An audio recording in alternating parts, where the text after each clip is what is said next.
10 Police, Sergeant Wells. Arbery Estate.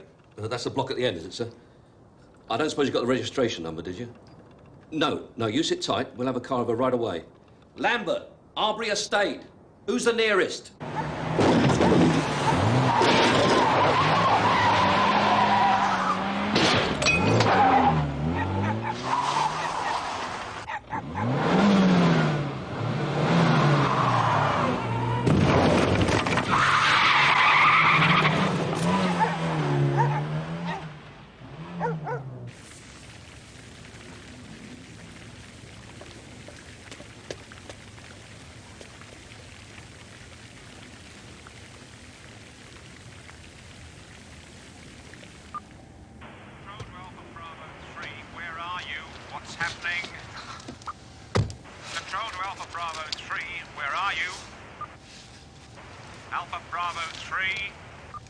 Hello, Wayne. What's the problem?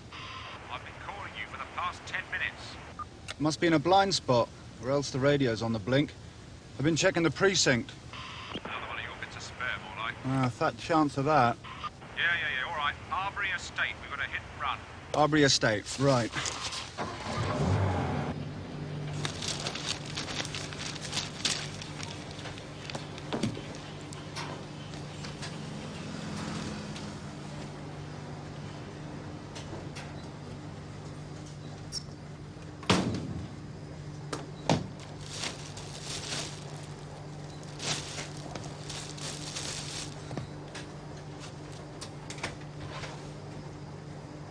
Excuse me. Herbert.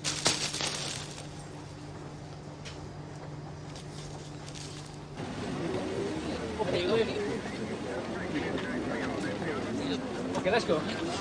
Can everyone just keep on the pavement, please? Cheers. Right, I want to have a word with you about...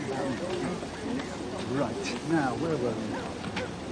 Right, you said the guy's name was what?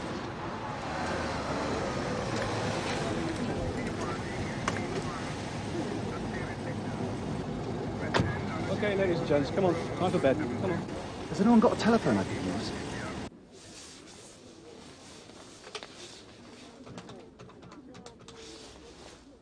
Do you mind, love? Sorry, it's confidential. Oh, sorry.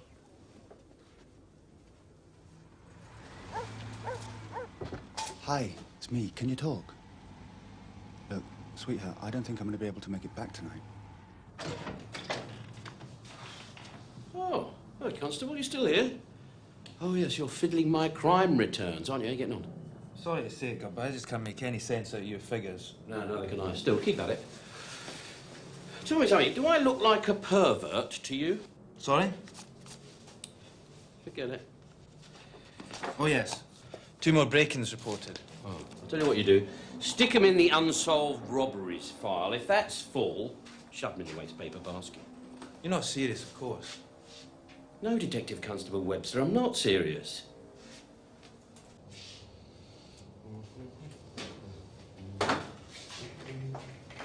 Mr. Frost? Yes, Constable? Robbery at the Sherwood Club. At the Sherwood Club? Will you take it, sir? Everyone else is out on this rape. Yes, well, I've had my cup of tea. Tell me, do I look like a pervert to you?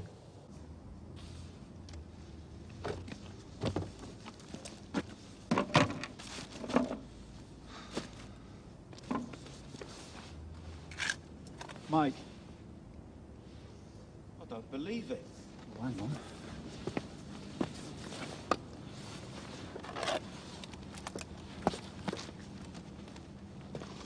Better still.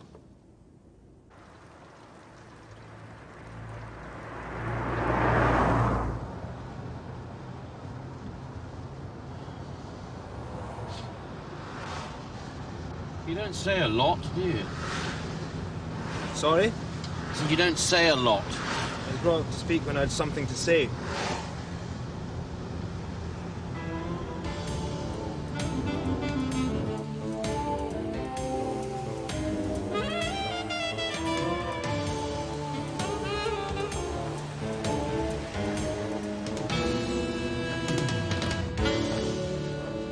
Sorry, gentlemen, members only.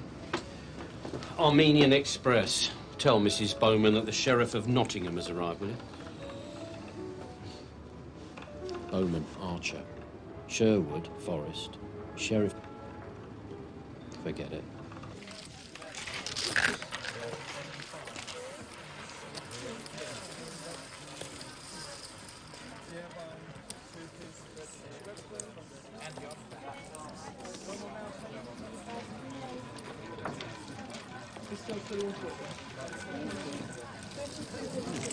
Thank you. Glad to see there's still some money about. You a gambler, are you, son? Not me. It's a mug's game. Oh, it's you, Inspector. I wonder who they'd send. Afraid so, Phyllis. All the good coppers are out on a rape case. Which one is this? Yes? This is Detective Constable Webster, and he thinks gambling's a mug's game. Oh, yeah, well, as you can see, I've really suffered. Yeah. Worst thing that could have happened to you, wasn't it, Phyllis? The old man having a heart attack and popping off like that. The medical profession was dumbfounded, and that was just the private sector. He had the body of a 20-year-old. A bit too often, by all accounts. You know the story. I've been robbed. Yeah, that's sad. That's sad, Constable. What was the exact sum taken? Do you know? Do I know?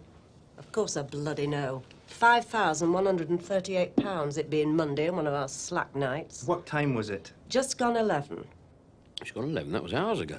Yeah, and you wouldn't be here now if it wasn't for my fat and idle solicitor who tells me if I want to satisfy my insurers, I've got no choice. So just take the details, then go to the bar and have a nice drink on the house, then push off and leave the investigating to me. Sorry, Phyllis. We like to beat up our own suspects. It's one of the few pleasures we got left. So, why don't you tell us exactly what happened? I've said. All I want you to do is... What happened? There are two security guards. Security guards, there's a laugh. One of them locks himself in here with the money, while the other one brings the car round. Then he comes back, gives a prearranged knock on the door, and they both go off with the money. So what happened tonight? What happened tonight is Russell, that's the one waiting in the office, opens the door and gets acid or something thrown in his face. By the time he's raised the alarm, the money and Keating, his partner, have both left the premises. So we both know who we're looking for, don't we, Inspector?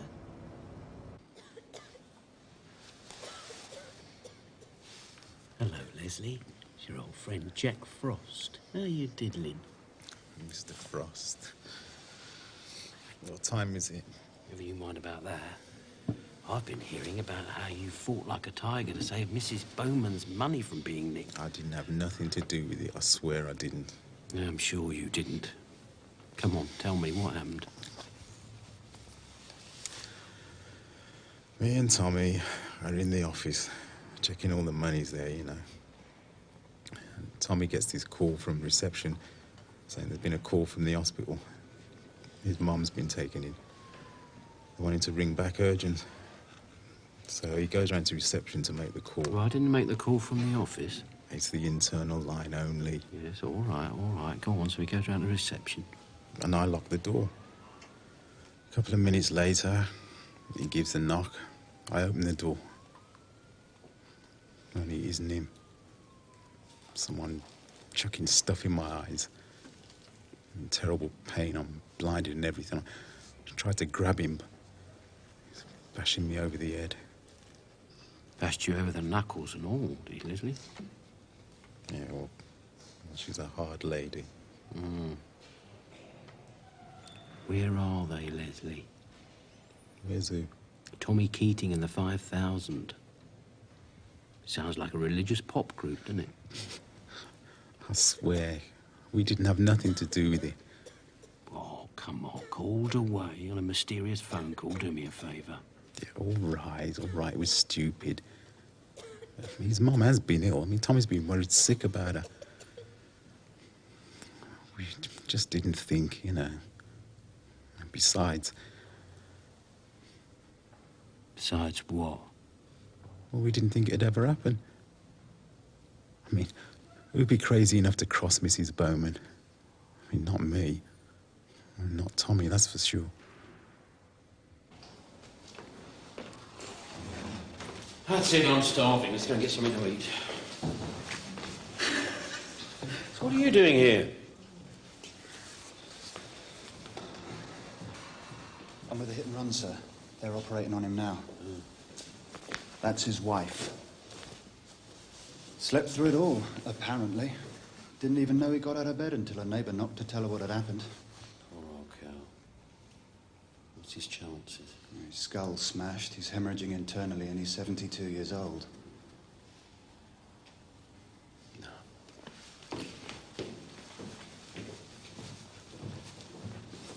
Excuse me. Yes, love. My husband. Mm-hmm. He's going to be all right, isn't he? Of course he is, love. He's going to be fine.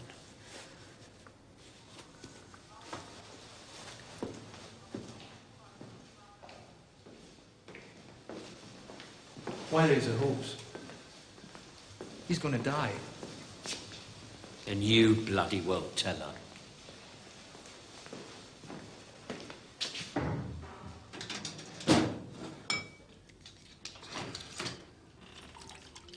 Ah, one. Jack, do you know anything about this hit and run? Only that the poor old sod's in hospital and it doesn't look like they'll be cooking him any breakfast. We just had the computer feedback on the number plate. Car belongs to Roger Massey. Roger Massey? Well, if we can pull that little tow rag, the whole evening won't be wasted. Cheers. Hang on. He phoned in to say his car had been nicked. Oh, surprise, surprise. What time? 11:24. And what time was the old boy knocked down? Just before 11. Oh. So he knocked someone down, then he phones in to say his car's nicked. We're not going to fall for that one, surely. Well, it's possible, Jack. Could have left the car, come back, found it been... Oh, yes? Well, if he did, we'll find out, won't we? Don't you think you ought to phone Mullet? Why? Oh, come on, Jack, you know why. Just because the little sod's mother's an MP? Not only that, there was all that trouble before. You know there was. Why don't you let someone else handle it? Because I don't like being leaned on, that's why. Where's Shelby?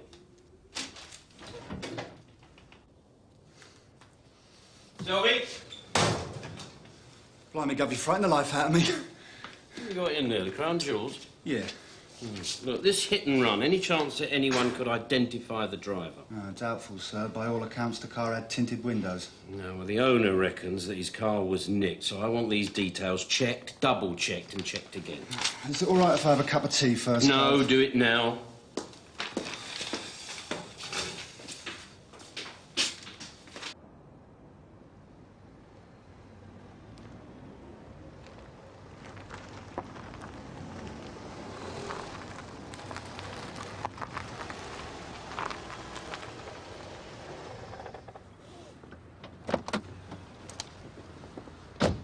Not a bad place to rest your weary head, is it, Sonny? What's the plan?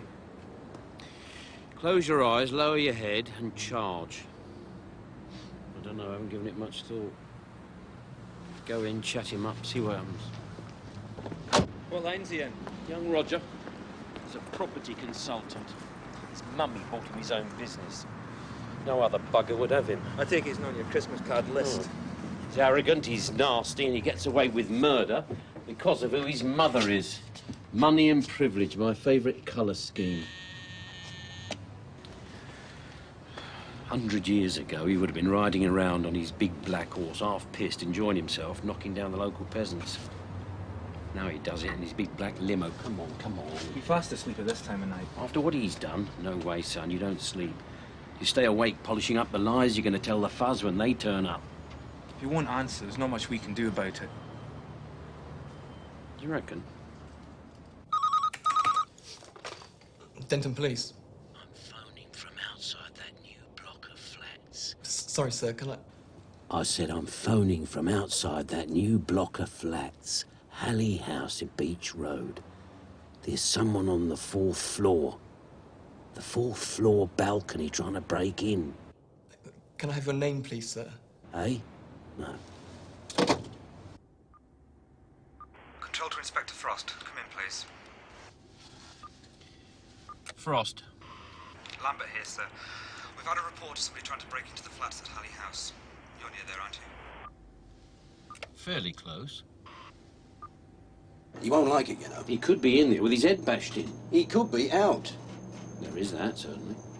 Well, my job's here to upset him. His mother's a member of Parliament, you know. Get away. Comes here quite often. Real lady, she is. Always gives me a friendly nod. Anyone climb up the balconies from the outside? Oh, these cat burglars, they can get up anywhere when they put their mind to it. All right, we'll take it from here, thank you, sir. I can't have you go. No, see, the thing is, he could be armed, and I can't expose you to any sort of danger. It's more than my job's worth. Yeah, right. Thank you, sir. By the way, if you hear any gunfire, dial 999.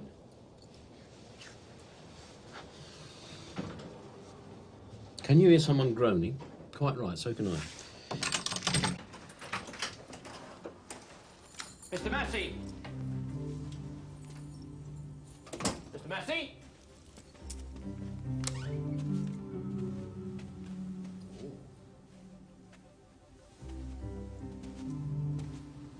He's not here. Let's go. Patience, son. Patience.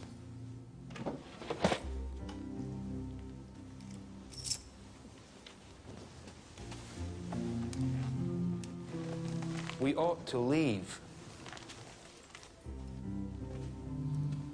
We shouldn't be here. We shouldn't, but Master Roger should. According to the car theft report, he was just off to bed when he remembered he'd left his briefcase in his car. But when he went downstairs, surprise, surprise, the car had vanished. So, why isn't he here, crying his eyes out? Oh, look, here he is, look. That's him with Mummy. If you look carefully, you can still see the umbilical cord.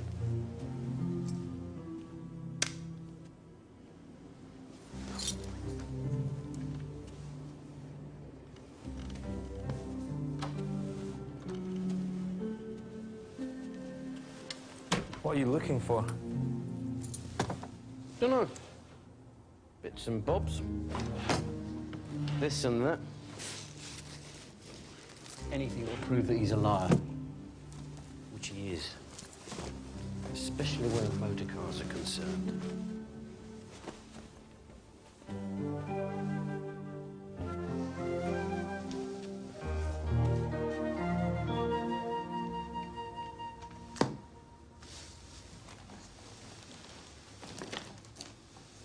He must have two of them.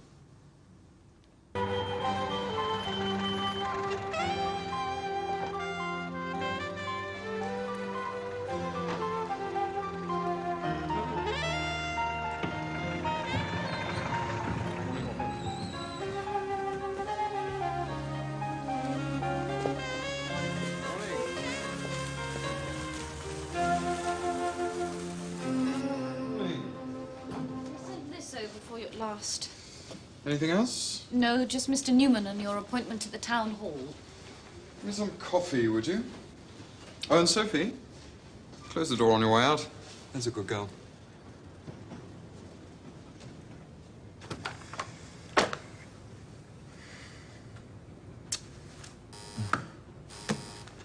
Yes? There's a Mr. Longford for you, the editor of the Denton News. Put him on.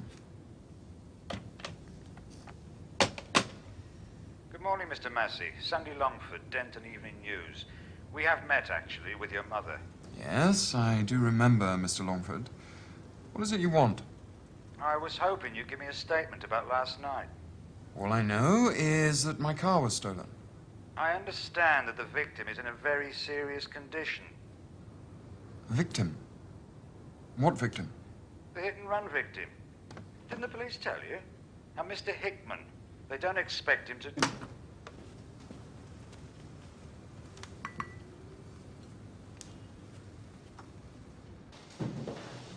Morning, Sergeant Johnson. Good morning, sir. How's your neck? Much better, sir. At least my back, actually. Oh, I thought it was your neck. No, sir, that was last time. You know, it's only just struck me this morning how incredibly dreary this lobby is. Oh, yes, sir. Needs cheering up. It's bad for public relations. See if you can't get hold of some flowers or house plants or something. Yes, sir. Good idea, sir. Good. Good. I'm a copper, not a bloody landscape gardener. Well, you wouldn't be, would you? Not with your back.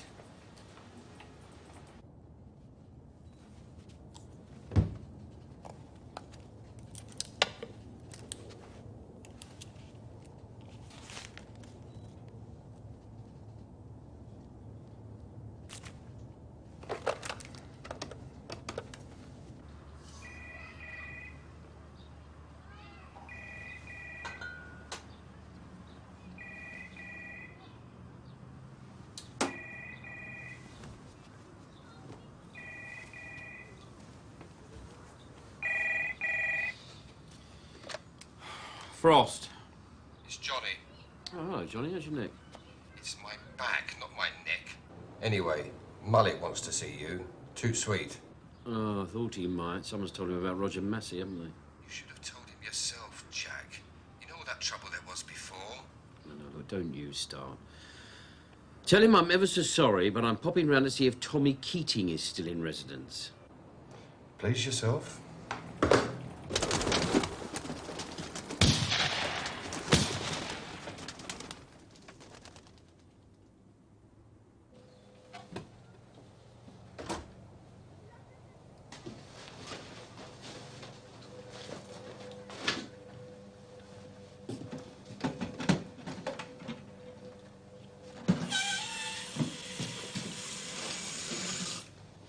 Thought we might go and see a film tonight.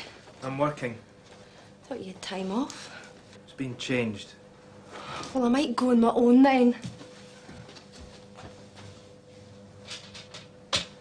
I wouldn't start tarting the place up. I'm putting in for a transfer. We've only been here 6 months. Why this time? I don't like it here. I don't like the people I'm working with.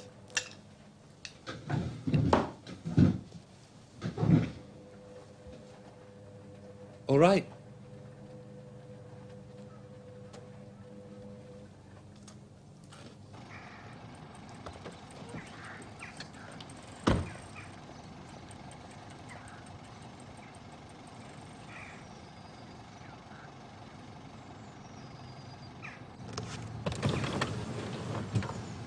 Look, I'm sorry. I didn't want it to be like this, all right? What are we going to do, Roger? I'll look after it. I promise. I would have said. I really would have said. I know. I know.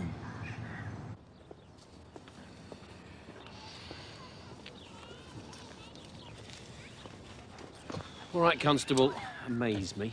Well, sir, if Keating came home last night, his landlady didn't hear him. Mind you, she says she never hears him. He usually comes in between 4 or 5 in the morning. I had a look in his room. It's been torn to pieces. And she didn't hear that either. Presumably whoever did it was looking for the money. Not just the money, Constable. Mrs. Bowman is a very spiteful lady.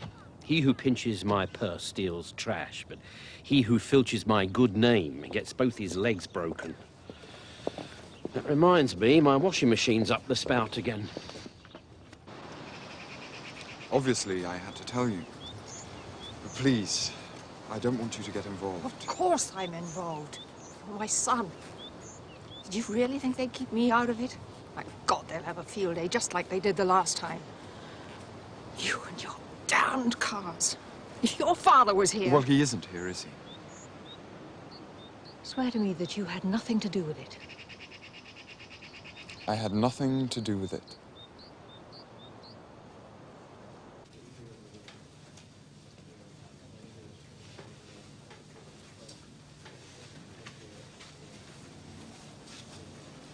Do you know anything about this hit and run? Only that Roger Massey was involved. Ah, well, that's not certain. He claims the car was stolen. Balls. Jim, any half-decent QC will tear a badly prepared case to ribbons. I can't allow that to happen. But if we get a good prosecuting counsel, it won't happen.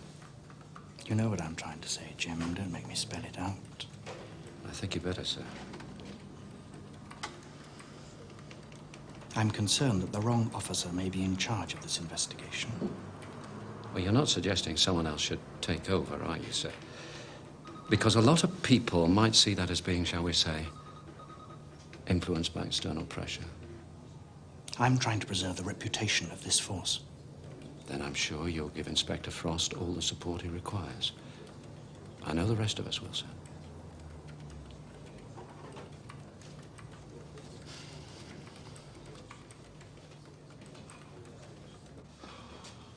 Mullet in, is he? He's got someone with him. Oh, yeah? Who's that? Stella Massey. The little tinker. He said he didn't want to be disturbed. I bet he did. Through no fault of his own, my son has been involved in this unfortunate hit-and-run business. He wasn't driving, he wasn't in the car. But we can imagine the headlines, can't we? Son of Law and Order MP Butcher's senior citizen in hit and run. Now, you know I'm not asking for special treatment. But what I do ask for is a fair and unbiased investigation. Mrs. Massey, if your son is innocent, then we shall prove it. That's all I ask, that you do your duty without prejudice and without malice. You wanted to see me, son? Not now, Frost. Oh, sorry, sir, I didn't know you had... Oh, it's you, madam. How nice to see you again. How's the world at Westminster? Keeping you out of mischief, are they? Mrs. Massey is here about her son. Oh, yes. This is all very embarrassing, Inspector. Not for me, it isn't, madam. To come straight to the point, I am concerned that your personal dislike of my son should not cloud your professional judgment. Personal dislike? Oh, come now, Inspector. Twice in the past. Twice in the past, your son has been charged with reckless driving. And twice in the past, he's got away with it. Sorry. He's been proved not guilty. He was not guilty. And if he's not guilty this time, I shall be the first one to give him a lollipop. As I said before, Mrs. Massey, I have every confidence that Inspector Frost will carry out this investigation.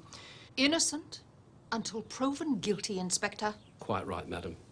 And the day that I think otherwise is the day I take an early bath. Now, if you'll excuse me, sir, I've got to go and see if I can locate a missing witness. It's only a security guard.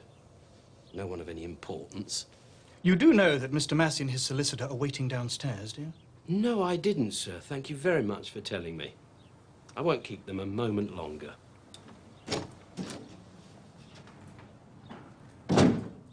At 11:15 p.m. I realised that some papers I needed were still in my briefcase in my car. Oh, yeah. At 11:20 I went down to where I'd left my car, a Ford Cosworth, registration number J956CYE. To my concern, the car was not there. Poor little soldier. I presumed it had been stolen, so I immediately informed the police. I then returned to my flat and went to bed. Oops, here goes another one. The first I knew about it, the hit and run, was when a newspaper reporter telephoned me at my office this morning. I was extremely distressed and I immediately contacted my solicitor and arranged to come to the police to help them in whatever way I can. Oh, now that's sweet. Isn't that sweet? Come on.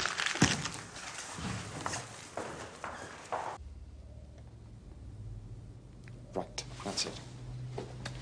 I've waited long enough. I'm off. Your mother would prefer you to wait. Sorry to have kept you waiting, gentlemen, but pressure of business. I understand you've got something to tell us, Mr. Massey. Presumably you've already had sight of my client's prepared statement. Yes, I have. And very nicely typed it was, too.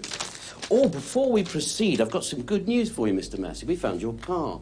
Yes, it was parked in a lay-by near the leisure centre. Not too badly damaged, either. Just wash off all the blood and brains and it'll come up like new. Naturally, we're pleased at the recovery of the car, but my client is most distressed that while it was stolen and out of his possession, it was involved in this unfortunate hit and run. Stolen. Oh, that's what happened to it. Now, look here. I've got better things to do than sit here listening to a minor public servant exercising his well-known and cheap sense of humour. No doubt Mr. Hickman's got better things to do than lie in a hospital with tubes coming out of every orifice. But some of us can't pick and choose, can they, Mr. Massey? Right. That's it. I've made my statement. I'm going. Just one or two minor points before you go, Mr. Massey. Won't take a moment. Please sit down.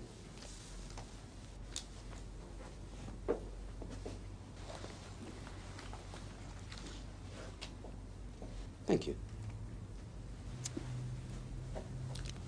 There's an underground car park at the block of flats with electronically controlled gates. We wondered why your client didn't use it. It's all right.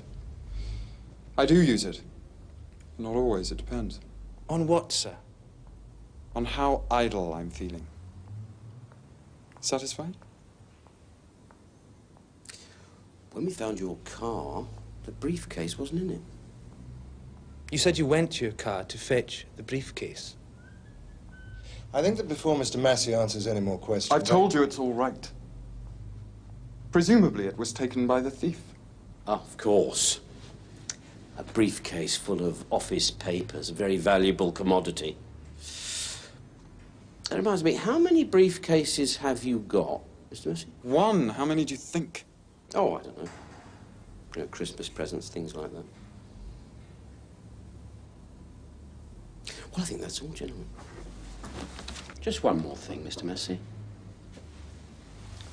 I noticed from your statement that you said that after you had reported your car stolen to the police, you returned to your flat and you went to bed. That's right. Tell him, Constable. You may not be aware of it, sir, but in the early hours of this morning, we received an anonymous phone call reporting that a man had been seen trying to break into the balcony window of a fourth-floor flat. It was your address. No, I wasn't aware. But how does it concern me? Because when we investigated the incident, we checked all the flats on that floor, but we couldn't get a reply from you. So, fearing for your safety, we got the passkey from the caretaker and entered your flat. Happily, there was no sign of an intruder. But there was no sign of you either, sir. And your bed hadn't been slept in. Are you saying you had the temerity to break into my private flat? I've explained the circumstances to you, sir, and I'm sure that you would be the first to complain if a public servant such as myself failed in his... Bastard, you cunning little bastard. At this stage, we've nothing further to say, Inspector, and if you don't mind, I'd like a word with my client in private, since I may have misunderstood his instructions. I'm not having... We have nothing further to say until we have reconsidered our position. And I shall leave you to reconsider your position. Oh, yes.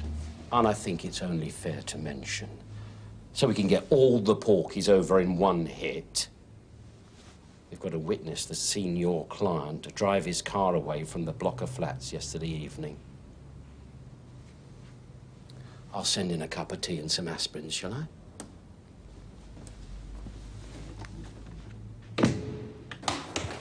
Witness?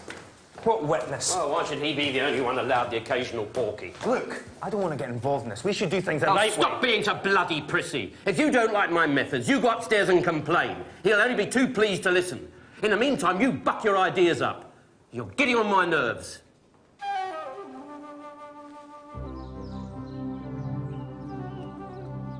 Look, I've got to go.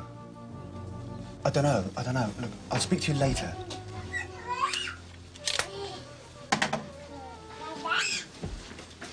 Hello. Oh, you're up then. I thought you were going to have a lie-in. I was. They rang. They want me in. Does that mean you won't be on tonight? Depends, but I wouldn't bank on it. Oh, David. Yeah, I know. Think of the overtime. Well, you do so much overtime. We'll need it soon, won't we? Hey, little man, we'll need it. Are you going now? Soon. I'll make you a sandwich. Nah, it's all right. I'll get something at the canteen.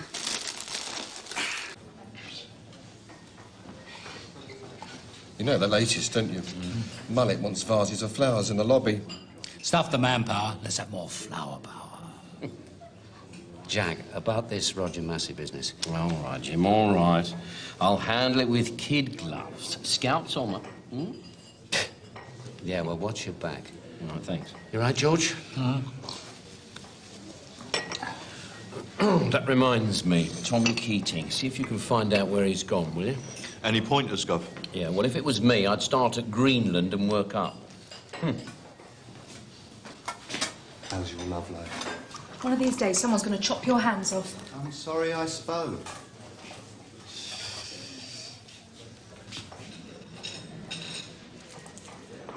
Right, I'm off. I want to get something for my car. Oh, you wouldn't like to pick up a prescription for me, would you? Charlton's. It's all paid for. Certainly, Sarge. What do you make of Webster? He's an unhappy man. Unhappy? He's bloody morose. I hear he's put in for a transfer. Oh, already? He's only been here 5 minutes. Family problems, isn't it? When isn't it? Right.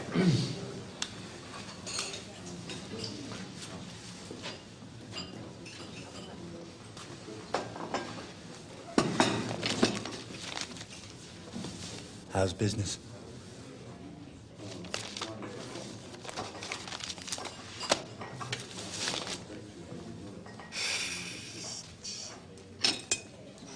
Mr. Massey was not at his flat last night.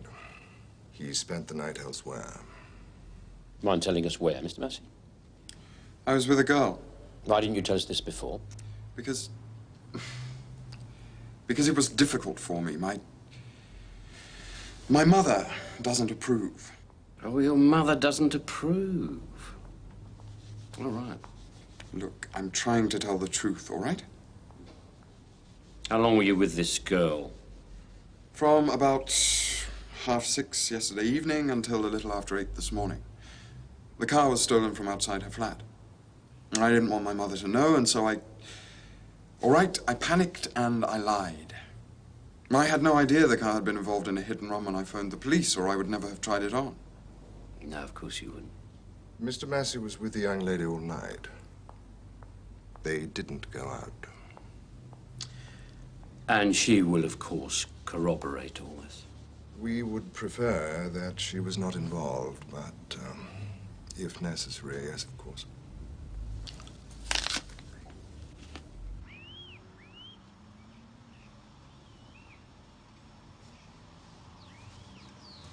Look, about what I said earlier, I was out of order.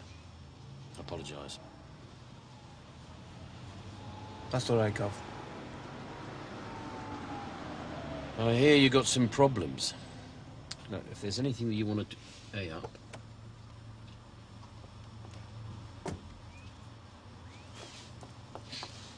Shall I pick her up now? No. Wait until she gets inside. We might get a cup of tea and a biscuit.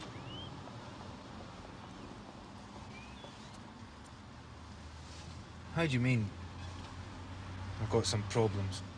Come on, son, it's obvious you're unhappy. I mean, why else would you ask for a transfer?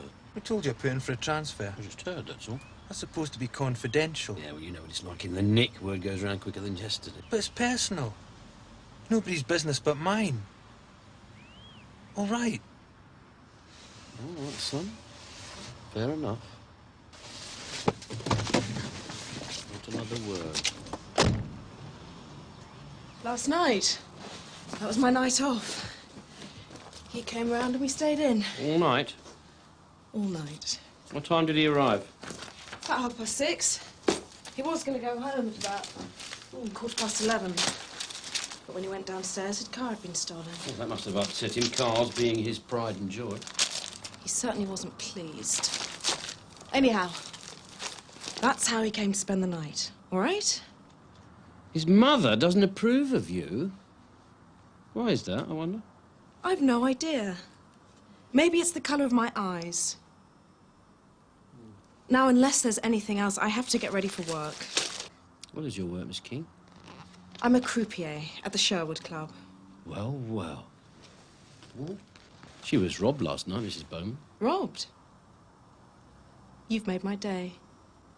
Now, are you going or what? You carry on. I'll sit here and think. Please yourself. How long have you known him, Mr. Massey? About a year. I met him at the club. So he's a punter then, is he? He's a member, if that's what you mean. Yes, you see, that's what surprises me when you said that you stayed in all night. What I know of young Roger, can't sit still for 5 minutes. He likes to go out. He likes expensive restaurants, loud music. He likes knocking people down in his fancy car. He likes getting silly young girls to provide him with an alibi. I find you incredibly offensive. Oh, get in the queue, Miss King. I find toffee-nosed young yobs who kill innocent old nobodies offensive. Kill? What do you mean, kill? Oh, you didn't know he was dead? Don't tell me your boyfriend didn't bother to check that out before getting you to fake his alibi. Or perhaps you were with him in the car. Is that it? Were you with him? It's true. The old man died early this afternoon. The thing is, Miss King, would he lie for you? He arrived here yesterday evening and stayed with me until 8 o'clock this morning. Now, please, leave me alone.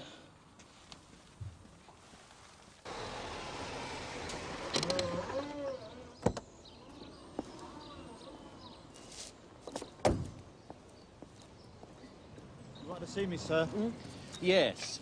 I want you to show me exactly where you found this number plate. over here, Gov. Right, now, were the two bits together or what? No, this bit was about here. Yeah. And this one about here. Oh. Must have snapped off when the car hit that lot.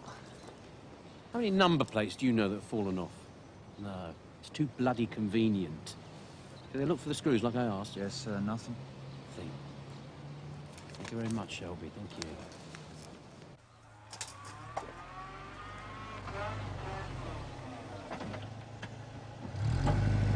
Hey! Stop him! Stop him! What's the matter, love? What is it? I need to speak to that young policeman. He's the only one who's been in, you see. In where, love? My flat. Last night, after the accident. He's the only one who could have taken it. Could have taken what, love? My jewellery. I've been searching for it all day. It was in here, you see, in my little box. I always keep it in my little box. And you say the constable came in to use the telephone? Yes, he sat there, right next to the drawer. Well, the thing is, love, if he'd taken anything, you would have seen him. But I wasn't in here, you see. He asked me to go outside. He asked you to go out of the room while he made a telephone call? Yes. He said it was confidential. Right, well, I tell you what I'm going to do for you, Mrs. Lee. I'm going to get someone to come round here and have a word with you so that you can make an official complaint. And you are sure that a constable has been the only person in here? Oh, I am. Quite sure. What do you think? You wouldn't be the first copper with sticky fingers. No, I don't reckon it. He's a pretty lousy copper. I can't see him nicking things off little old ladies.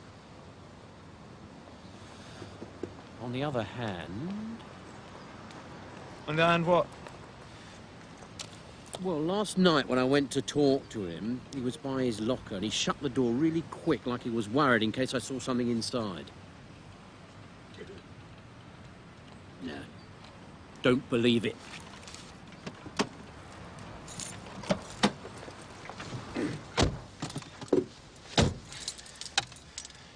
Maybe somebody should take a look and find out. All right. Take my keys, then. There's a key for every occasion on that bunch. What, search a fellow officer's locker without his permission? You've changed your tune a bit, haven't you, son? I don't like people that take what isn't theirs. Copper or no copper. Yeah, well, it's not up to us now. It's up to the complaints department. In the meantime, let's keep stum about it, all right? All right? Yeah, Gov. All right. No, Jim, that number plate was deliberately removed and chucked out at the scene of the accident so the dumb fuzz would find it. Oh, Katie. Thank you, sir. Yeah, but why would he do that? I mean, what's the point? Yeah, if Massey was driving, agreed, but supposing someone had nicked his car, you know, someone who wanted to get him into trouble. Yeah, like who? Well, try this for size. The girl said that he likes to bet with Phyllis Bowman. Now suppose, just suppose, he's run up a dirty, great big gambling debt that he can't pay.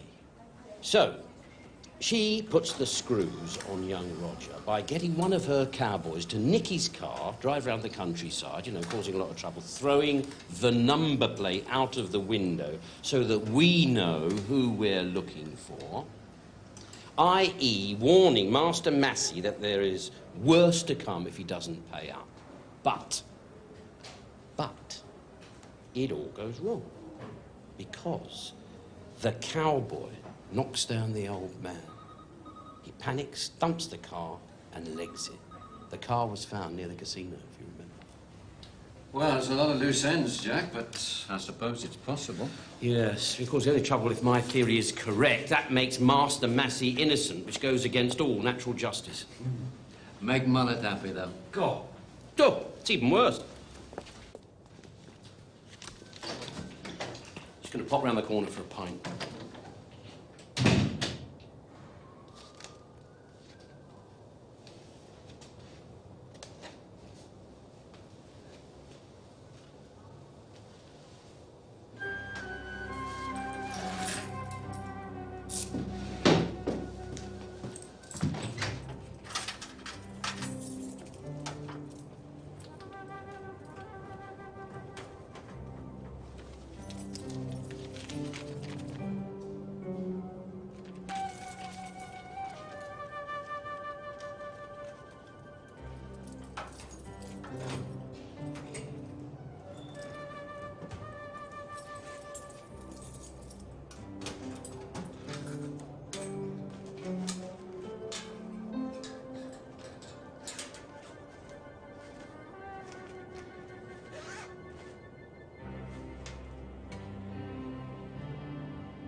What do you want?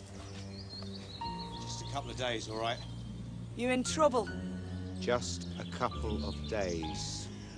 Suppose the car's nicked, is it? Nothing but bloody trouble. Get rid of it. I don't want it here.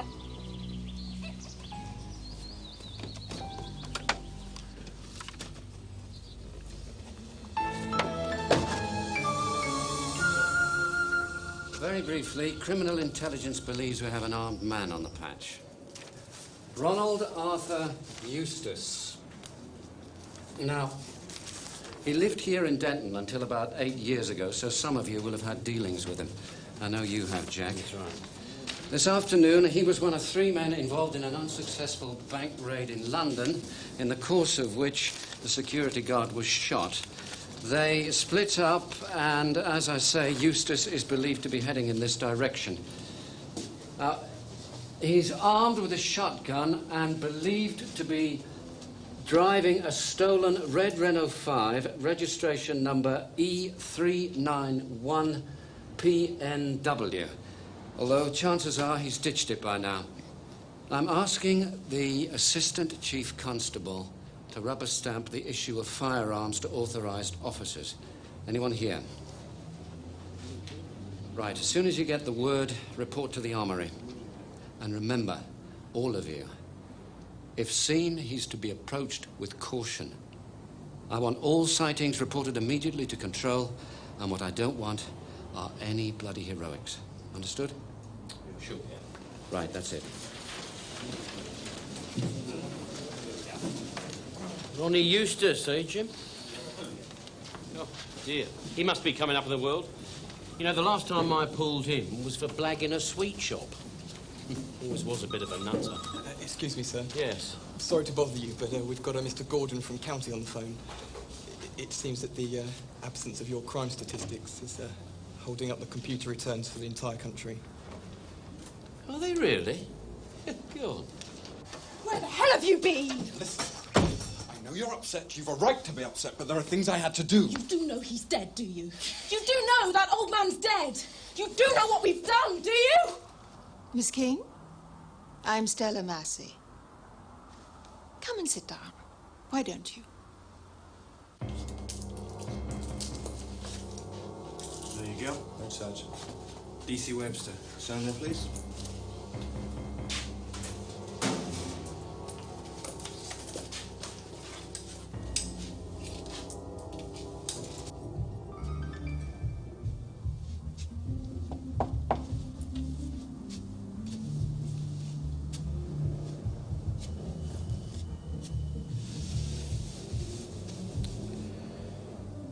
Well, Leslie, looks like you and Tommy Keating are using the same decorator.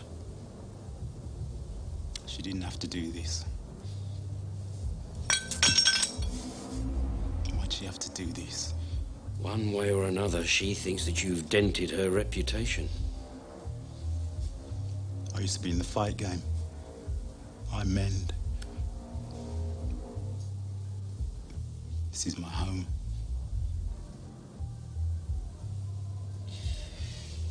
This bloke that attacked you. Now, are you sure there's nothing else you can tell me about him? Like I said, it happened so Yeah, but fast. think, Leslie, think. His face. Come on, tell me. You must have caught a glimpse of his face. The lights were out.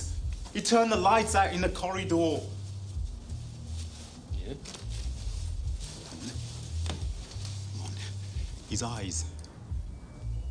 Now come to think of it, his eyes. His eyes? What do you mean? Did he have one blue, one brown? No, I don't know what colour. I just remember seeing his eyes because the rest of his face was covered. A hat. Yeah, maybe one of those pull-on hats. And a scarf, like pulled up like a mask. Gloves. Definitely gloves. Yeah, and a watch. Watch? Yeah, a watch. Well, what do you mean a watch? Did he go tick-tock or what? No, when he chucked the stuff in my face, I grabbed that instinctively. I grabbed his wrist, like his left wrist. He had on one of those big watches, you know, with the big heavy metal straps. Yeah, we danced about a bit. The strap broke. I felt it. Heard him cursing. Then he hit me. Been most helpful. All I've got to find is a bloke with two eyes, a woolly hat, a scarf, a pair of gloves, and a broken watch. Oh, yeah, 5,000 quid.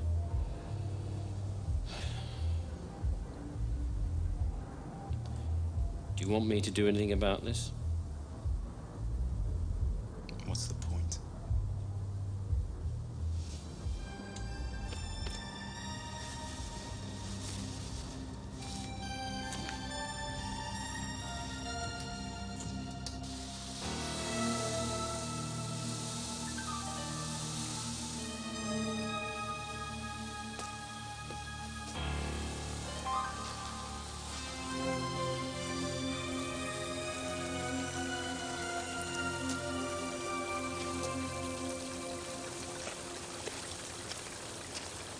Hello, this is Shelby. I've just been checking the Manson place.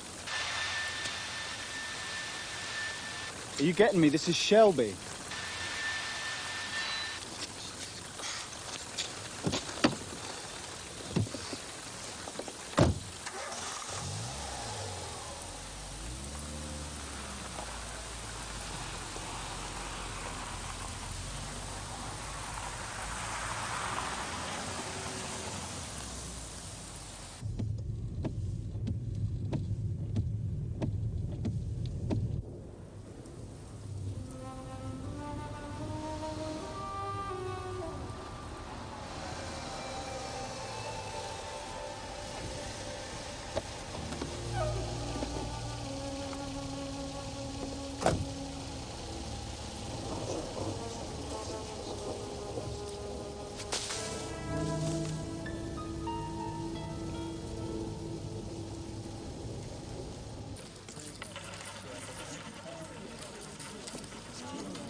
Evening, Phyllis.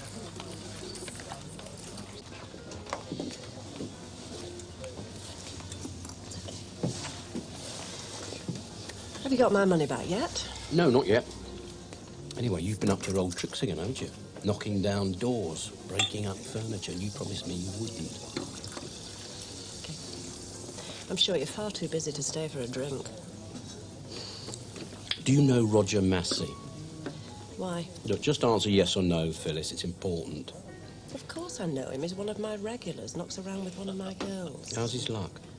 He's a punter. He wins some, he loses more. Oh, so he's a good customer then, isn't he? He is when he wins. When he loses? He needs a little nudge. Has he had one recently? Well, as it happens, I did have occasion to send round one of my account executives to remind him of his obligations. And? Mr. Massey apologised for his regrettable oversight and immediately wrote out a cheque in full settlement. When was this? What's today, Tuesday? So it would be Friday. 5 days ago.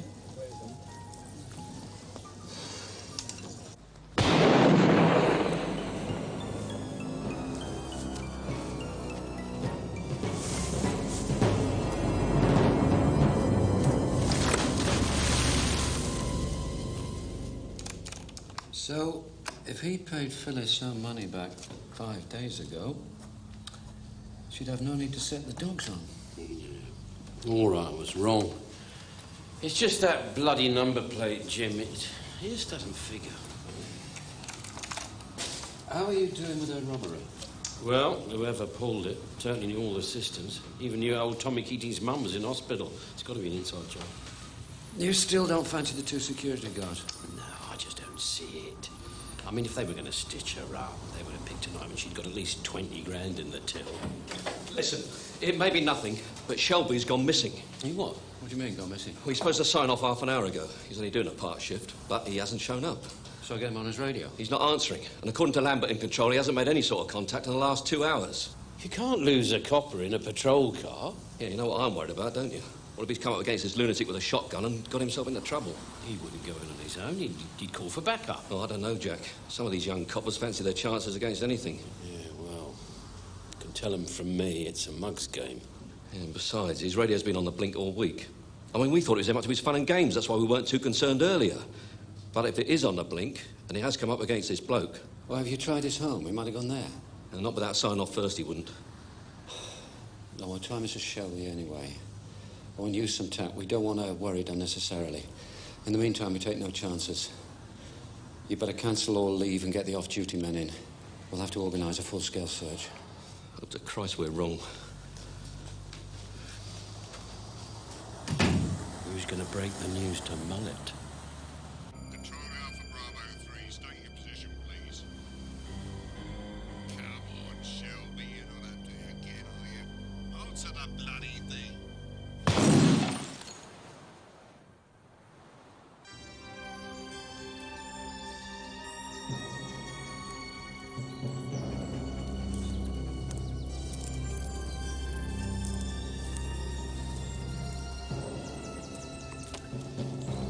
Morning, Jack. Well? Well, there's a patch of blood over there. So it looks like he was shot, either moving to or away from the other car. No sign of it. Well, I'd better get back and organise things. I'll leave it to you then, all right, Jack? Yeah. Sir.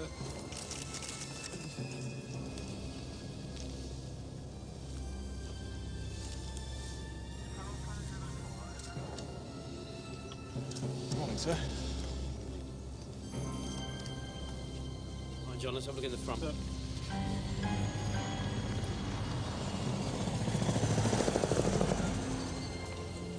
Have you taken photographs of this yet? We're coming this side now, sir. Right, get on with it.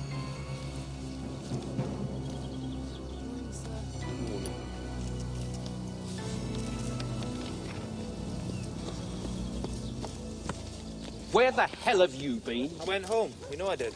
Not according to your wife, you didn't. My wife? Why is it talking to you? It's like pulling teeth. I phoned, she said you weren't home. Yeah, right. I was on my way back to the station. Sir. What? We found him.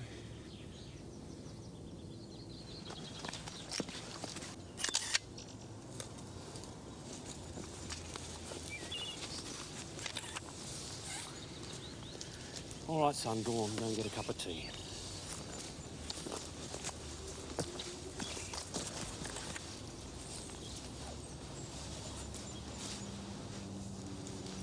What's he doing down there, then? He must have crawled away. Get some help. Fallen down the slope. Well, with half his head missing, he crawls 200 yards. Possible, I suppose. The instinct to survive, turning men into supermen. So they say.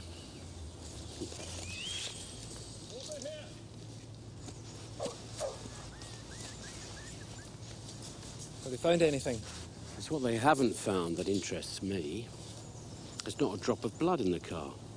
Rear windscreen blasted to pieces, hundreds of shotgun pellets everywhere, but not a drop of blood.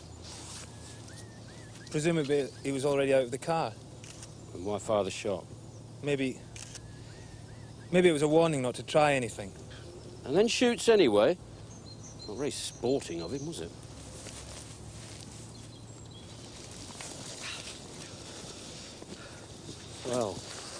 Well, it's impossible to be precise in these conditions, but At a guess, he's been dead between 3 and 4 hours. And then again, I think the post-mortem will confirm this. I'm pretty certain he was dead before he was dumped. Well, he wouldn't have survived long with these injuries anyway. Let me move him. If you wish, yes. Pathologists won't be able to do very much with his ears. Right, I'll let you have my report as soon as possible. All right, thanks. All right, you lot, come on, get on with it.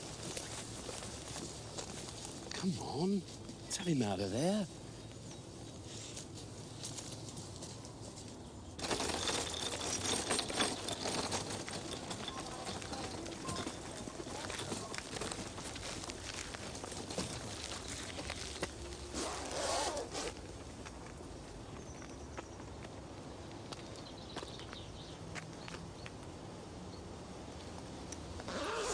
Somebody's got to tell his wife. I'll do it. With due respect, sir, I understand she's pregnant if she sees a divisional officer turning up on the doorstep. No, you know what I mean. Yes. Yes, you're right. Well, I've met her a couple of times. I mean, if you want me to, you know... Thank you. Have you met her? Do you want to do it?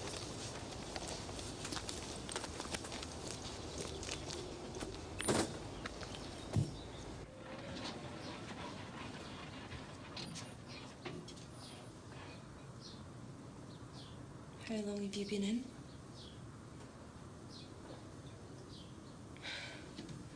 Why didn't you come to bed? One of our blokes was shot last night. Oh my God. Is he dead? Bloke's called Shelby.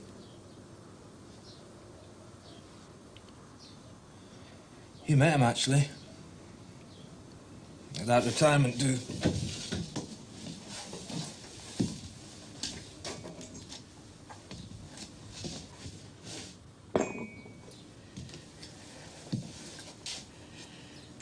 As I remember, you had a dance with him.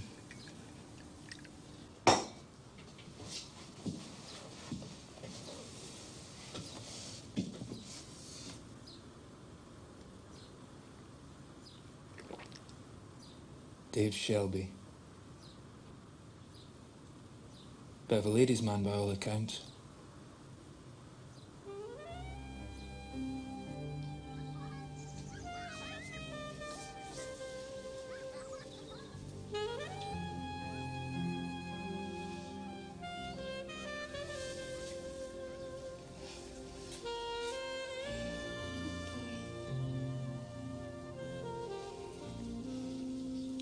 I haven't offered you a cup of tea.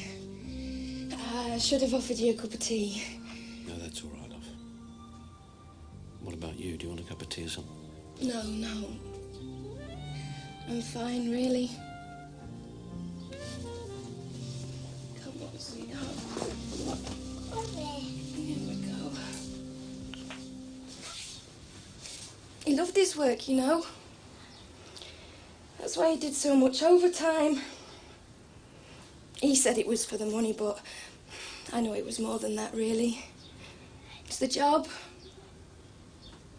Well, you'd know that as much as anyone.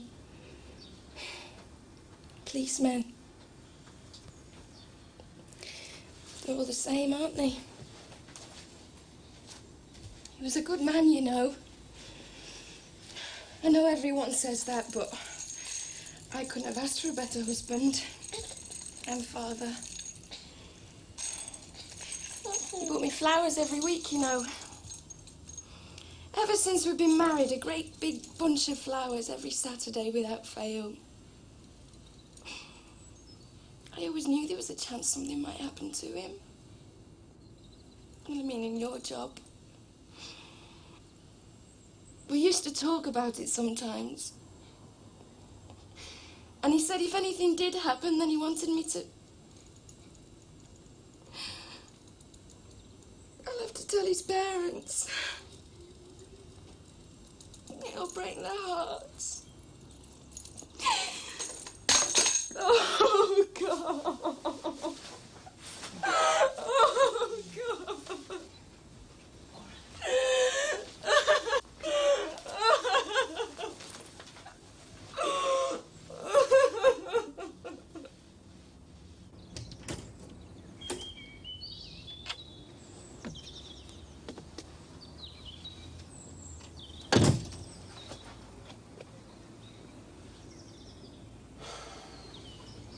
Hello, Jack. How's she taking it? Not now, Sandy. How's she taking it? Look, I've just told her that her husband's been shot dead. This is not a time for a newspaper interview. Oh, come on, Jack. We all got a job to do. You just leave her alone, all right? You just leave her alone.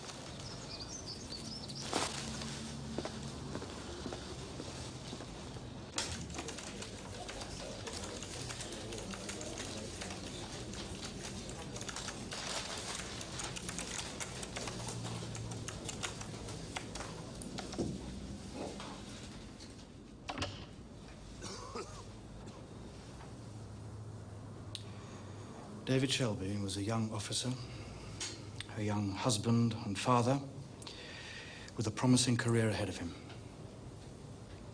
He was one of us. I can assure you that whoever killed him will be caught and punished. That's all. Thank you. 7 years in a cell with your own TV. Some bloody punishment.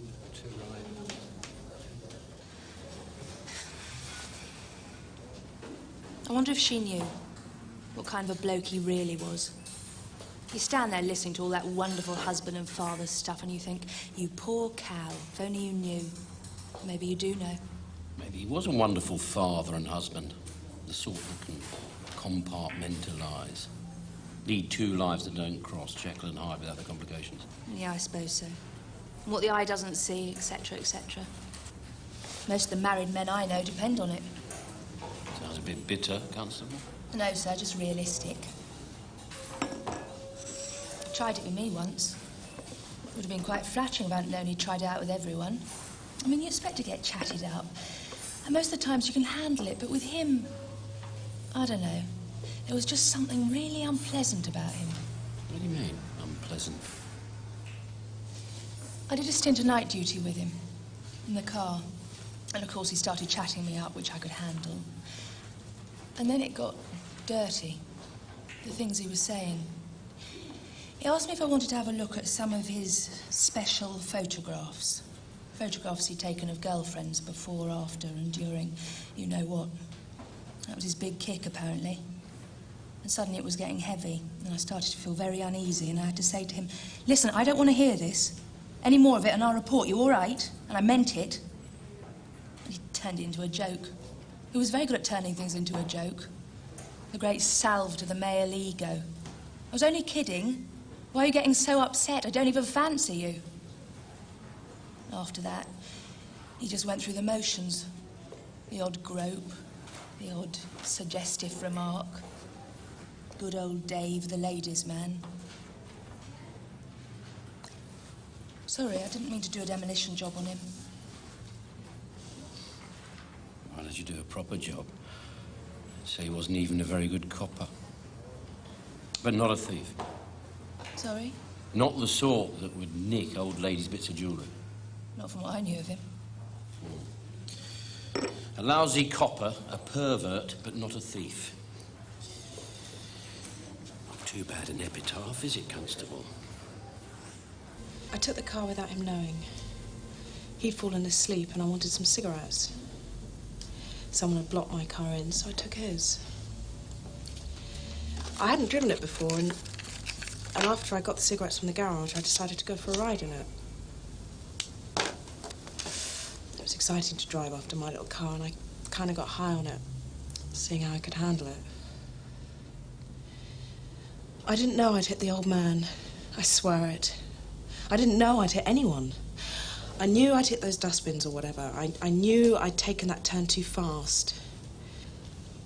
When I got back to the flat, I woke Roger and showed him the damage I'd done to the car. It was then that we saw the blood. I got kind of hysterical and Roger said we should report the car as stolen. So we did, and went back to the flat and phoned the police. At the time, I didn't know I'd hit anyone. Otherwise, I would have stopped. And I hadn't been drinking. I hadn't had a drink all night. Is that it, is it?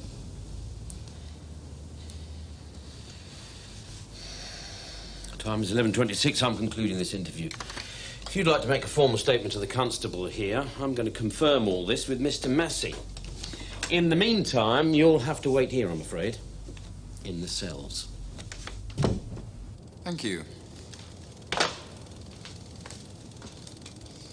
You'll be pleased to hear, my sweet, that I'm in the clear. If that nasty little policeman phones, tell him I was called away on urgent business and he'll have to wait. You do like sticking your tongue out at people, don't you, Roger? Some, only some. If anyone else wants me, I shall be here and there and then straight to a very boozy lunch. I thought we were lunching today. Ah, yes. Tomorrow. Definitely tomorrow. And collect this for me, would you? There's a love. Yeah, it's fine. Why didn't he use his radio? Well, he's there checking out the Manson place. He sees the other car. Why didn't he use his radio? What are you saying? Oh, I don't know. I'm just painting pictures. Well, he gets out to go to the car and chummies onto him before he can use his radio. Yeah, but he gets out of the car and wallop, he gets it here where there's blood but no pellets. Here I go. Thank you. Sir? It could have been thumped. Gun butt or something. Sir? We won't know for sure till after the post-mortem. Whatever. But he ends up over here. So either he staggered there under his own steam and Chummy followed him, or he was carried there and dumped. What'd be the point of that? Oh, I don't know. Slow us down, hide the body. Jack. Who knows what goes through your mind when you blow someone's head off?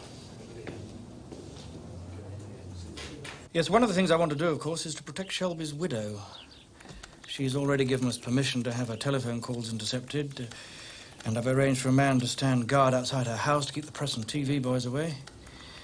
So, no doubt I shall get the usual complaints at the press conference this afternoon. Yes, sir. Indeed I will, sir. Yes, thank you. Yes, I wanted to see you. It's just to say, I'm pleased this business with Roger Massey has been sorted out.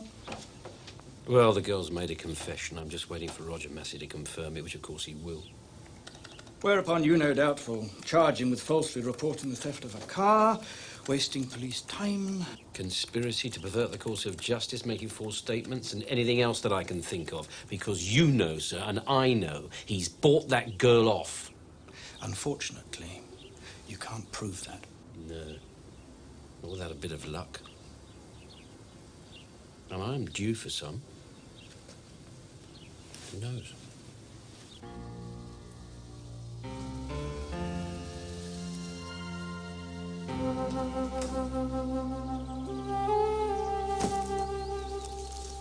Did you get my six? Is there anything I can do? Yeah, you can stay out of my way. Since you asked, there is something you can do. Quiet, shut up. Shooting this morning of Police Constable David Shelby. Eustace is one of 3 men suspected of having taken part in an unsuccessful bank robbery in London, in the course of which a security guard was shot and seriously wounded. I cannot warn the public too strongly that this man is in possession of a sawn-off shotgun. You bloody lunatic! Shut up! Shut up! I want you out of here! Out! There's no point waiting. He won't be back until God knows when. Yes, hello. No, he isn't.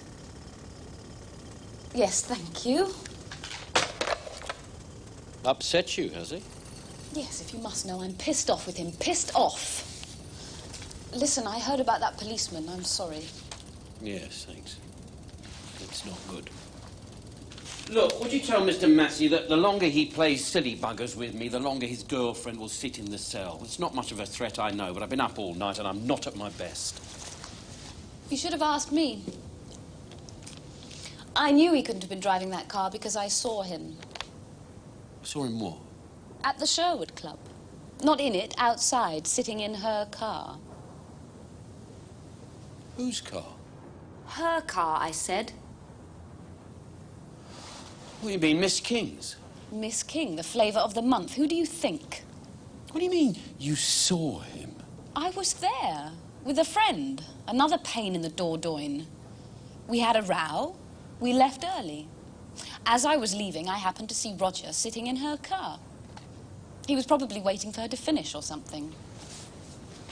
She wasn't working that night.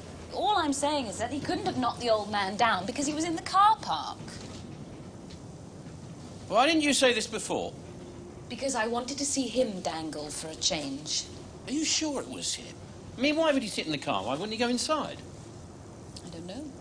Probably because of the money he owed her, that Bowman person. £3,000. He must be mad.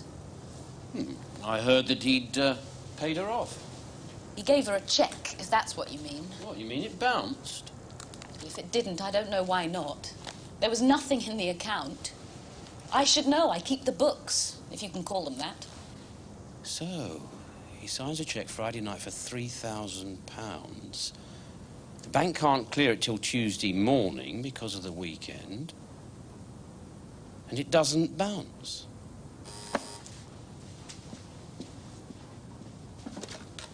Hello? No. No, but he'd like to know about Tuesday. Yes, I'll write it down. No, I'm sorry, he can't get here now. Yes? Thank you. Okay, I will. Yes. Goodbye.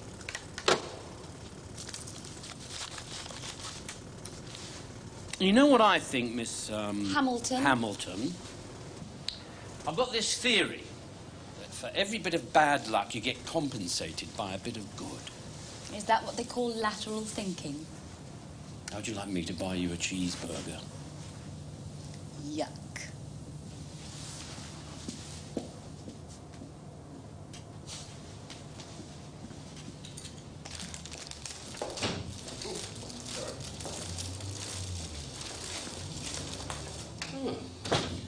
See, Mullet's got his flowers, then?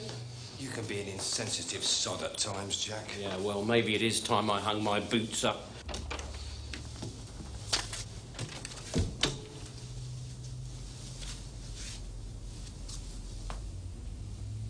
I'd like to tell you a little story, Miss King. Stop me where I go wrong.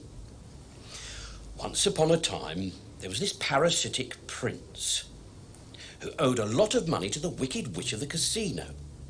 Now, the prince, having a witty turn of mind, thought it would be a jolly jape to pay back the Wicked Witch with her own money.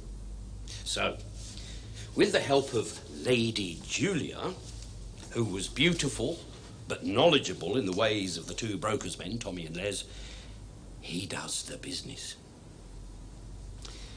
But in order to keep the Wicked Witch off the scent, he needs an alibi.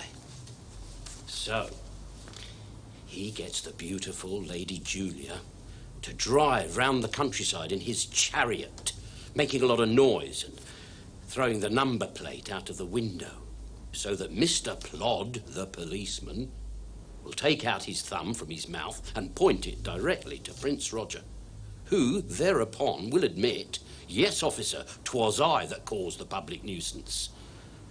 He'll then pay his £50 fine and have a cast-iron alibi. But, unfortunately, the beautiful Lady Julia lays low a little old peasant. Well, Prince Roger, he says, "I'm not going to carry the can for this." So he and the Queen Mother paid off the beautiful Lady Julia. Nearly the end. I have here a warrant to search your apartment, where I expect to find the best part of £2,000 and a few other odds and ends. Now, I can either break down the front door, or you can give me the key.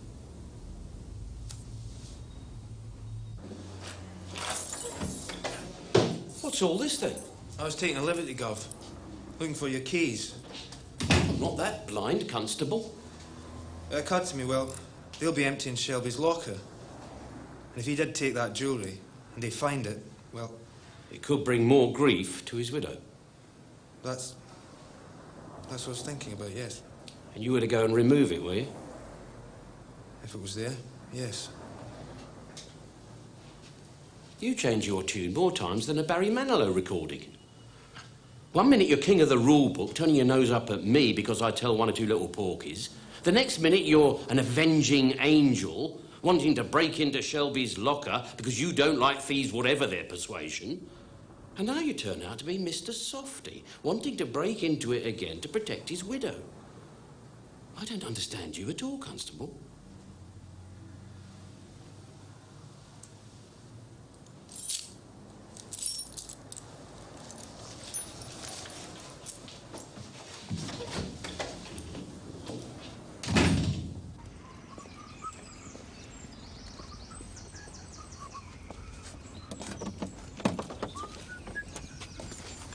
In. In. Christ.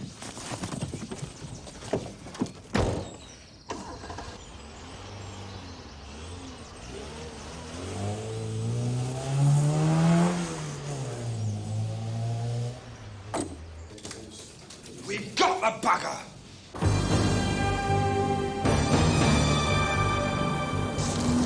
Alpha Bravo. Suspects leaving garage. Maintain position, but do not intercept. Repeat, do not intercept.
Inside! Inside!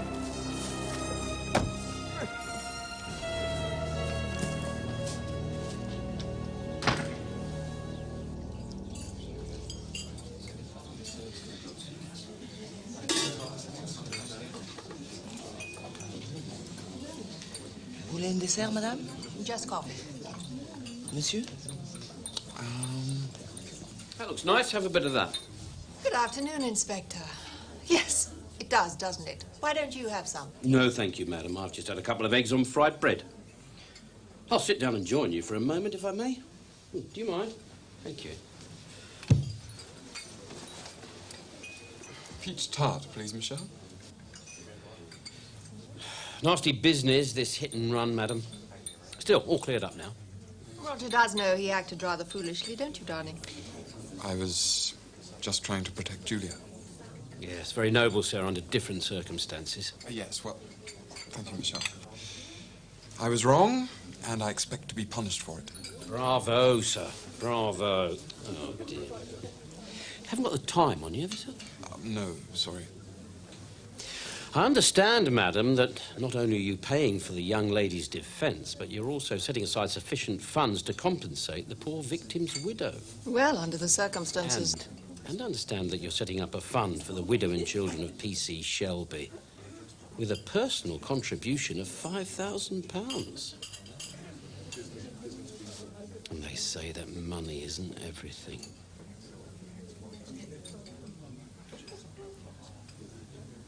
Well, I think I'll leave you two good people to enjoy your creme de menthe fraps, or what have you. Oh, yes. There was just one other thing. Roger Massey, I'm arresting you for robbery with violence at the Sherwood Club during the late evening of Monday last. Your accomplice has made a full confession. Now, you're not obliged to say anything, but anything you do say will be taken down and may be used in evidence. Do you understand? Do you? Yes. Jolly good. Sorry about that, madam. Usually comes as a bit of a shock. It's all right, sir. There's no rush. Finish your afters.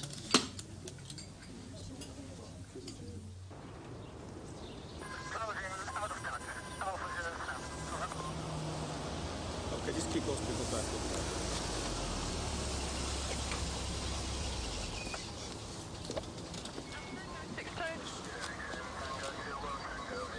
Which one? Number 25, sir. Any hostages? We believe there are two, sir, and Mr. and Mrs. Darwin, the occupants of the house. Has everyone been evacuated? Most of them, sir, except the family number 36 refused to move. Refuse? They have no choice. Get them out. I don't care how you do it, just get them out. Yes, sir.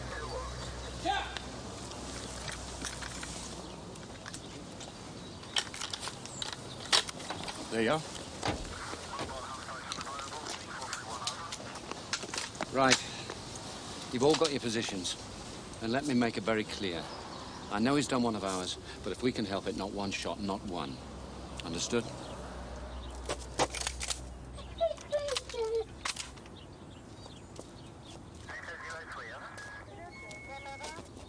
No. No, you're fine. It's all right. It'll only take a couple of minutes. Look, I'm not mucking about in here. Don't muck me about. Just sort it out. She can't breathe. Shut up! Shut up! You wanted me to? No, you're fine. It's all right. One of the hostages has been taken ill. A woman. Apparently she suffers badly from asthma. Jim Allen has persuaded him to do an exchange. The two hostages for one of us. He wants you. Just when I was looking forward to an early night. Apparently he can trust you. You really enjoyed saying that, didn't you, sir? If you are prepared to go in, try and persuade him to come out with his hands up. Oh, right. I was going to try and persuade him to come on holiday with me. Anyone got a vest? Good. He's coming, sir. Yeah, here he comes now. Yeah, he's on his way to you. You see him? Have you got him? Yeah? Well, that's all right. Just let him come.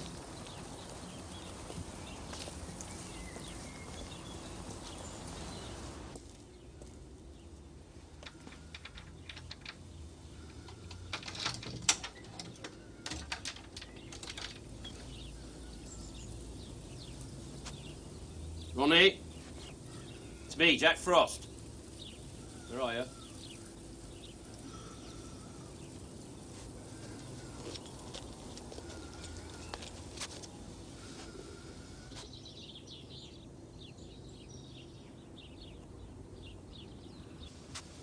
Right. At the top of the stairs, on my own.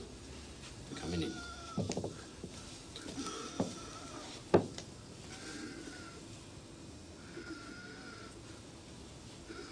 Right, now. You let them go. That was the deal.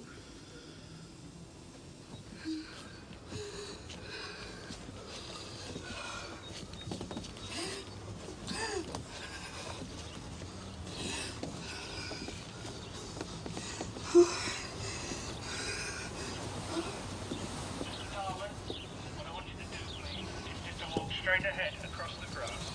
Take it easy. There's no rush. It's gonna be all right. Now, what's this all about, Ronnie? I want a car, and I want petrol, and I want that lot out of there. Now, don't be daft, Ronnie. You know that they'll never give it to you. All right.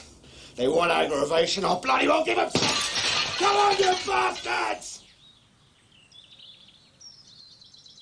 Listen, I done some bad stuff in my time, but I didn't kill that copper. I was at Bet's place, pissed out of my mind. Have you seen her? You're going to be pissed to be in the same room with her, never mind the same bed. I didn't set foot outside the house until I saw it on the telly. Go and ask her, she'll tell you.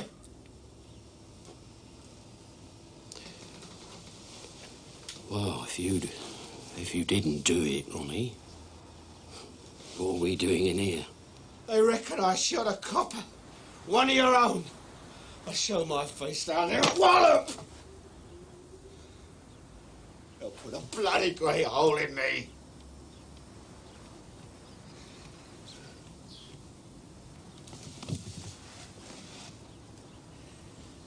frightens people, see. That's why we took it when we done the bank. You go in there all hard and wallop. You pop one in the ceiling, it frightens them, and they hand it over quick. That's why we had the gun. In and out quick. We didn't want to hurt the bloody guard. He decided to play the hero, and it all went wrong. Besides, I didn't do it. I didn't want to hurt anybody, for Christ's sake! And you won't want to hurt me, will you, Ronnie?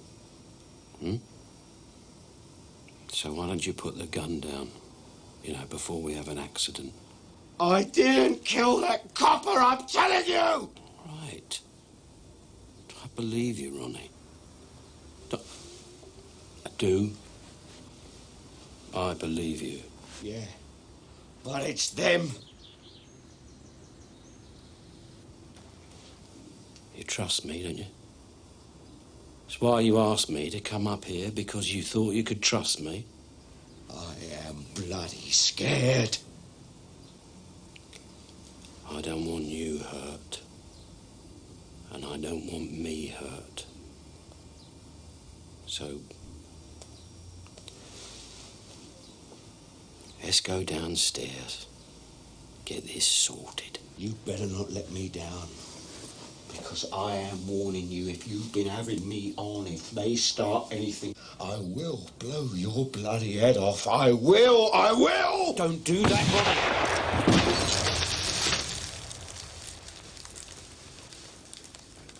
Oh, Christ.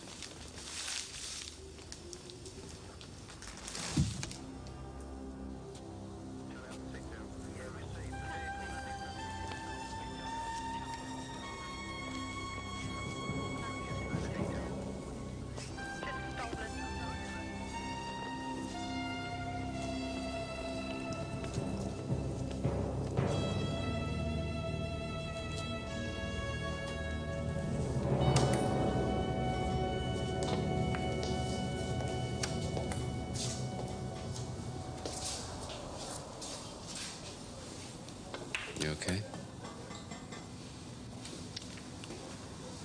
Yeah, fine. Listen, the pathologist wants to see me. Thinks I might have come up with something on Shelby. Fancy coming?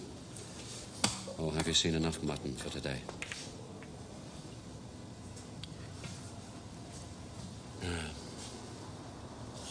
Lost anyway.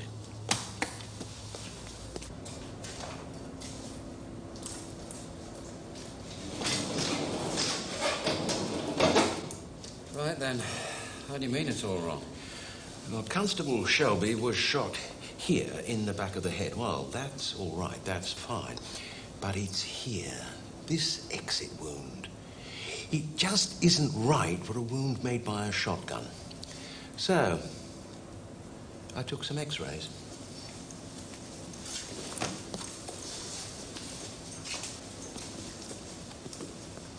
See here, along with the shotgun pellets in the skull, there are irregular fragments of metal here and here, you see?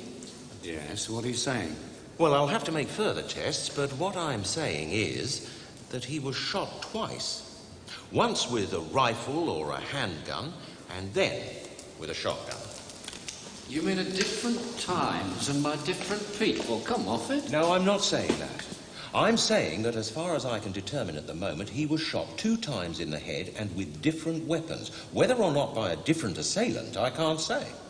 But why would the same man shoot him twice with a different weapon? Well, that's your job, Inspector. But to me, it would suggest the second shot was fired in order to obliterate the first.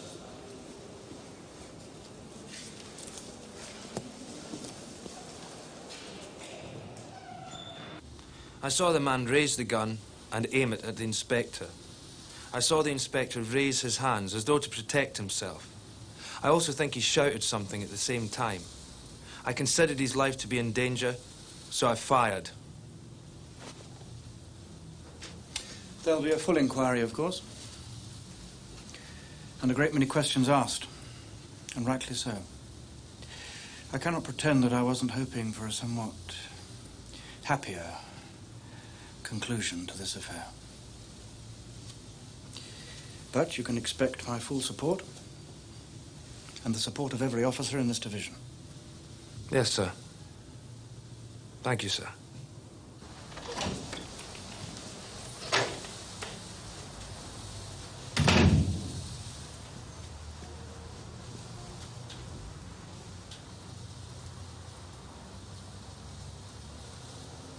Mr. Mullet would like to see you.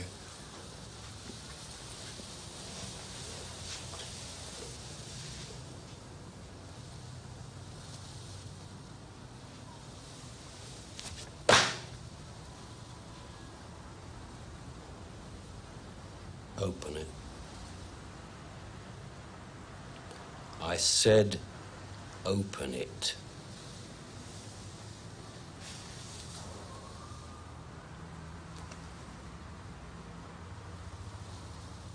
Quite the David Bailey, wasn't he? I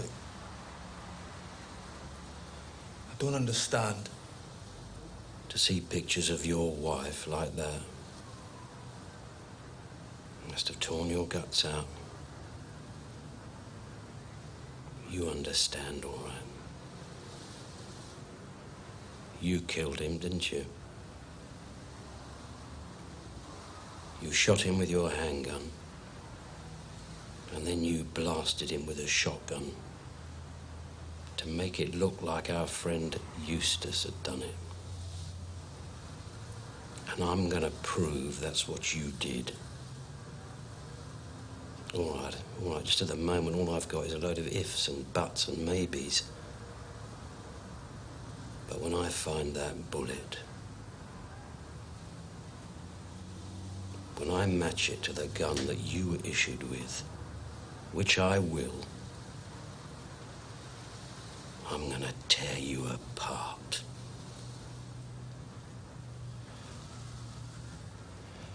I saved your life. Did you, Constable? Did you really?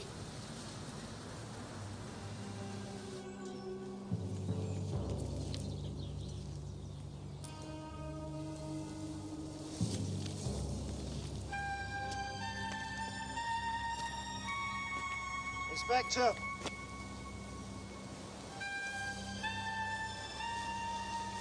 Yes. There you go. You'll be well pleased with that. Me? I'm delirious.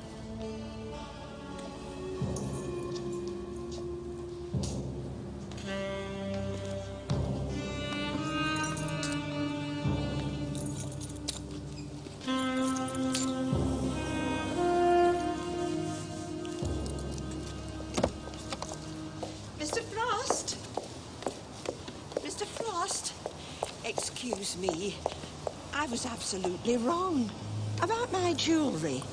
You see, the man came to read the electricity, and you do hear such dreadful things nowadays. So I asked the Meals and Wheels lady to put it under the mattress for me. I hope I haven't caused that young policeman any trouble. It's so easy to jump to the wrong conclusions, isn't it? Yes, love. It certainly is. Jump in, I'll give you a lift home. Oh, thank you. There you are.